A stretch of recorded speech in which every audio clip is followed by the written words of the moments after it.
Banja Luka se situe au nord de la Bosnie-Herzégovine. Pour ceux qui se demandent, la Bosnie-Herzégovine se trouve à l'est de l'Italie. Le pays est gouverné par 3 représentants. Un Bosnien, un Croate et un Serbe qui se refilent la présidence tous les 8 mois pendant 4 ans. En gros, les mecs qui se font tourner le pouvoir comme si c'était un rouge. J'ai des origines bosniaques du côté de ma mère, mais mes grands-parents n'ont malheureusement pas pris la peine de transmettre leur savoir. Je dis malheureusement car je pense que le fait d'être imprégné d'une culture en plus est une grande richesse. C'est souvent synonyme d'homochromie. C'est dommage, j'aurais pu tchatcher des ex-yougoslaves. Et parler une 4e langue, bien sûr. Je n'ai jamais mis les pieds en Bosnie avant cette fois. J'ai de la famille qui y habite, mais je ne les connais pas. Malgré le fait d'être éloigné de ce pays et de sa culture, j'ai tout de même eu un sentiment de familiarité en traversant la frontière. Le pays est assez pauvre. La corruption n'est pas un délit, mais un sport national. Les guerres que se font les cols blancs tachent les habits de la population. Ceci dit, ça n'enlève rien à la beauté du pays. L'absence de progrès a redonné ses droits à la nature. Si t'aimes le vert, mon pote, tu seras viscère. L'entrée de la ville de Banja Luka a un goût austère. Les tags sur les murs sont loin des couleurs arc-en-ciel et des lettres NED designées par Gerald Holtom. Là, on est plus sur des têtes de mort, des armes et des drapeaux serbes. Bien sûr, je n'ai rien contre le drapeau serbe. Mais généralement, quand tu tags un drapeau avec une arme à côté, sache que c'est jamais bon signe pour l'humanité. Une nuit, ça sera assez. Honnêtement, sauf si j'ai loupé quelque chose, à part la cathédrale, il n'y a rien d'autre à voir par ici. Les habitants ont certainement des parts d'action chez Gillette, il y a trop de gens rasés de près. Et pour moi, ce n'est pas un bon marqueur social. Au réveil, cap sur Sarajevo. Le J, c'est le Y Narvalo. Ça se prononce Sarajevo, pas Sarajevo. Lorsque j'étais à Ljubljana, vous m'avez parlé d'une certaine présence de culture égyptienne en Bosnie. Bon, il m'a raconté ça en essayant de ne pas recracher son whisky, mais d'après la légende, il existerait une pyramide au nord-ouest de Sarajevo, et tu pourrais l'apercevoir proche de la ville de Visoko en empruntant l'autoroute A1. Askip, c'est une antenne du Caire, et ce sont les Égyptiens qui ont inventé le Cevapi. Entre deux Cevapi, je croise un autostoppeur. Un jeune Italien qui se balade dans les Balkans en backpack. Je pense qu'en levant son pouce, il ne s'attendait pas à ce qu'un motard s'arrête. Dommage qu'on ne soit pas bi. On aurait peut-être pu faire plus que 30 km ensemble. Mouah. Si un jour tu décides d'aller voyager dans ce beau pays pour voir cette belle pyramide, sache qu'il faut éviter de parler de la guerre avec les habitants. C'est un guide local qui nous l'a dit durant la visite de la ville. C'est beaucoup trop frais, les cercueils sont sous terre, mais certains trous n'ont pas encore été rebouchés. Dans la ville de Sarajevo, on sent l'influence de l'ex-occupation ottomane. Il y a tout un quartier, on se croirait en Turquie. Les Austro-Hongrois ont ajouté leur touche personnelle en construisant de belles structures, notamment un hôtel de ville majestueux qui par la suite est devenu la bibliothèque nationale et universitaire du pays. D'ailleurs, il y a une drôle d'anecdote concernant la construction de cet ancien hôtel de ville. Les Austro-Hongrois voulaient la construire sur la rive droite de la rivière Miljacka. Une partie de leur plan consistait à transformer Sarajevo en une colonie modèle où les pratiques urbanistiques modernes et les nouvelles technologies pourraient être testées pour être utilisées par la suite dans tout l'Empire. La construction prévoyait la démolition des maisons environnantes, dont celle de M. Benderia, originaire de Sarajevo. Il ne leur a pas permis de démolir sa maison parce que cette maison était sa paix spirituelle. Après de longues négociations, M. Benderia demanda à la monarchie de lui payer un sac de pièces d'or et de déménager sa maison sur l'autre rive de Miljacka, juste en face, brique par brique, pierre par pierre. Depuis, sa maison a été transformée en restaurant et a été nommée Inat Kutsa. Ça signifie maison du dépit. Avant de m'en aller pour Mostar, il faut que je fasse l'appoint d'huile. Il faut savoir qu'une machine, c'est comme un être vivant. Ça a aussi des maladies. En ce qui concerne les TDM, c'est qu'elle bouffe de l'huile. Et si t'en rajoutes pas, tu risques de coincer la pièce mâle dans la pièce femelle. Faut lubrifier le bordel, quoi. Au garage, je demande gentiment à un employé s'il peut faire l'appoint d'huile à ma place. Au moment de payer, j'ajoute 10 marks bosniennes en guise de remerciement pour la main-d'œuvre. La femme qui m'encaisse me regarde très étrangement. Je lui demande « Initinov ?» D'un air gêné, elle me dit « No, no, it's too much. »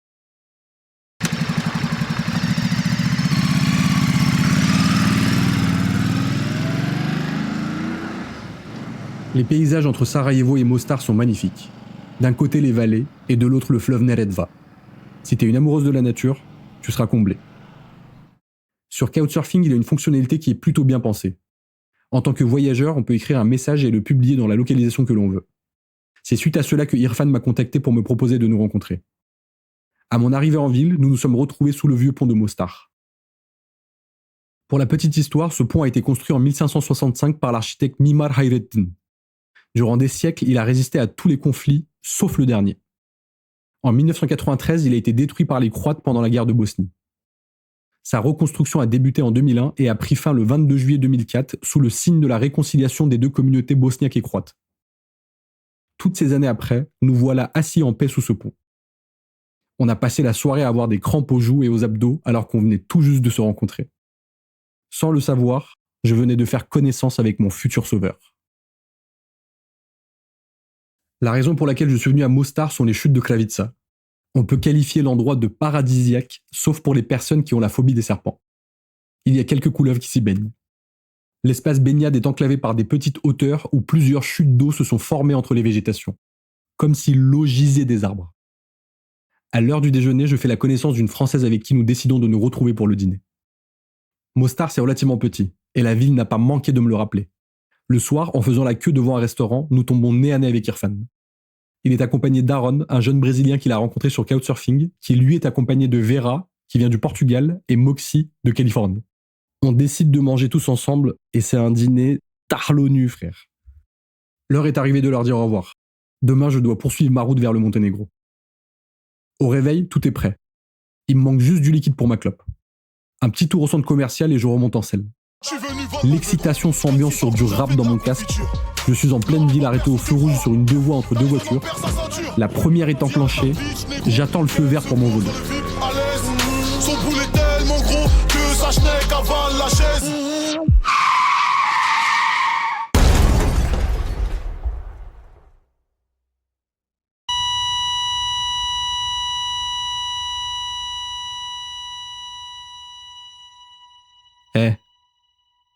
Ça reste entre nous, hein. Mais en toute franchise, j'ai tiré un peu fort sur le câble de l'accélérateur. Mais bon, d'après le code de la rue, il est en tort. Je me souviens encore de cette sensation de la moto me tirer les bras et me pousser au cul. Ma vision périphérique se floutait pour ne plus voir que cette Citroën C3 que j'allais vraisemblablement percuter. Malgré avoir enfoncé les fourreaux dans les tubes, j'ai littéralement été transféré de ma selle au capot de la voiture, avant de finir par me coucher au sol. Et je me suis relevé aussi vite que je suis tombé. Un peu comme dans les dessins animés. Quelques petites douleurs par-ci, quelques petites douleurs par-là. Sur mon visage, j'ai un sourire qui rien de cassé. La moto est en miettes, mais je suis heureux. Le chauffard est plus inquiet pour sa voiture que mon état de santé. Il a vraiment de la chance d'être tombé sur moi. Quelqu'un d'autre l'aurait massacré. Je relève ma moto en me disant que le voyage s'arrête sans doute là. Au même moment, un automobiliste passe proche de... À peine eu le temps de le remercier qu'il part déjà. Tu te souviens quand je t'ai dit que Mostar était relativement petit ? On est sonné. Le voyage, il est en Et là, je me retourne. Tu sais qui je vois ? Ah mais est-ce que tu sais qui c'est que je vois ? Aaron et Irfan qui marchent à toute vitesse vers moi. Hey bro, are you okay ? Ils sont plus choqués de ma bonne humeur que moi de l'accident que je viens d'avoir. Quelques instants plus tard, les condés arrivent. Aaron me dit « Bro, I'm recording just in case », comme si on était dans Envoyé spécial. Je vois le chauffard perdre de sa souplesse en voyant tous ses espoirs de retourner la situation en son avantage s'envoler pendant que Irfan traduit ma version des faits en bosniaque. On passe 2 heures au comico pour finaliser le dossier. Un des keufs chargés de l'affaire dit à Irfan que je recevrai le dossier d'ici 2 mois, sauf si je l'aidais à payer ses courses. Je sors 20 marks de ma poche en guise de bakchiche. Le condé regarde le plafond, l'air de me dire que c'est pas assez. Dans mes yeux, il est écrit « Pushi Kurats ». La vente de la moto a pris cher, la fourche et l'araignée sont tordues, les vis qui tiennent les carénages et mes 2 rétros ont sauté. J'appelle un garage et leur demande de réparer ce qu'ils peuvent comme ils peuvent. J'ai vu ma vie défiler en percutant la voiture de pleine face à 40 km/h. Je suis super content de ne pas être blessé, mais j'ai tout de même besoin d'évacuer. Irfan et Aaron m'ont sauvé la journée et je tiens à les remercier. Guys, let's go to the club tonight. I will pay a bottle. I'm not dead today. We're gonna celebrate la vie, motherfuckers.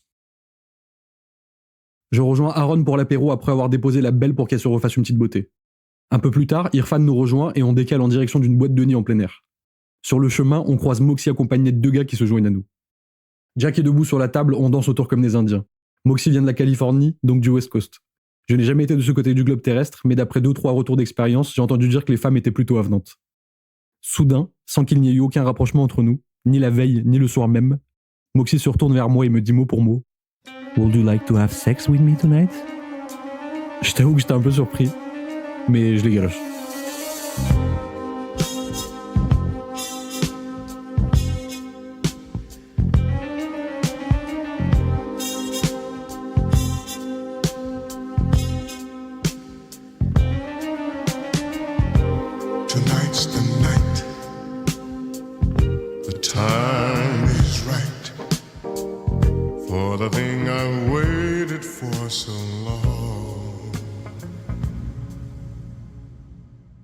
Je récupère ma moto le surlendemain.